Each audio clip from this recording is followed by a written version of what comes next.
வணக்கம். நான் இப்ப என்னத்துக்கு வந்தேன்?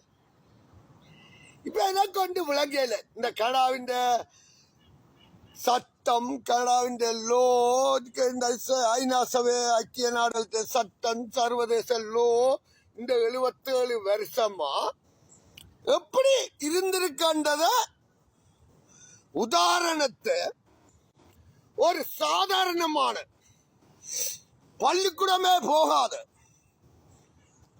படிப்பறிவு இல்லாத